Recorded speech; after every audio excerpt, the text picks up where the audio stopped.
Dördüncü nümunə yazılsaydı. Yaz sözün kökü,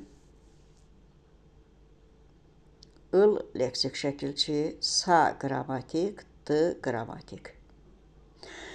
Sözdə deməli bir leksik şəkilçi var, ıl. Il bilirik növ şəkilçisidir və feildə 3 növ yaradır. Il, ın şəkilçiləri, eyni zamanda ın şəkilçisi. Həm qardaş, həm qarşılıq, həm qayıdış, həm məscul, həm də şəxsiz növ yarada bilər. Əvvəlcə kökü yoxlayırıq. Əgər təsirsiz feilə qoşulursa, onda şəxsiz növ olur. Təsirli feilə qoşulursa, qayıdış və məscul ola bilər. Baxırıq, yazmaq, nəyi yazmaq təsirli feildir. Deməli, ıl şəkilçisi təsirli feilə qoşulub deyə şəxsiz növ ola bilməz. İndi məsculdur yoxsa qayıdışdır, onu yoxlayırıq.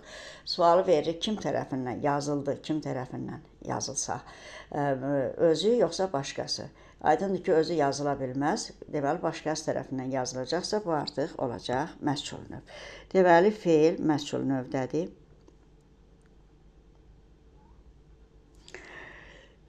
Birinci qrammatik şəkilçi sa, dedik ki, amonimdir. Əgər sa sözdə birinci şəkilçidirsə, deməli, şərt şəkilçisi olur. Əgər qrammatikdən sonra işlənirsə, onda hissəcik olur. Burada birinci qrammatik olduğuna görə artıq söz şərt şəklindədir.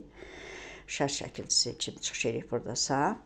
Ondan sonra gələn d isə artıq zaman ola bilməz. Çünki zaman şəkilçisi o sözdə birinci olmalıdır. D birinci olmadığı üçün artıq şəkili yarada bilmir və feildə zaman şəkilçisi yoxdur. D isə idi şəkilçisinin, idi hissəciyinin ixtisarıdır. Deməli, söz yazılsaydı sözü məlum məscul növdə, şərt şəklində idi hissəciyi ilə işlənib, zaman şəkilçisi yoxdur.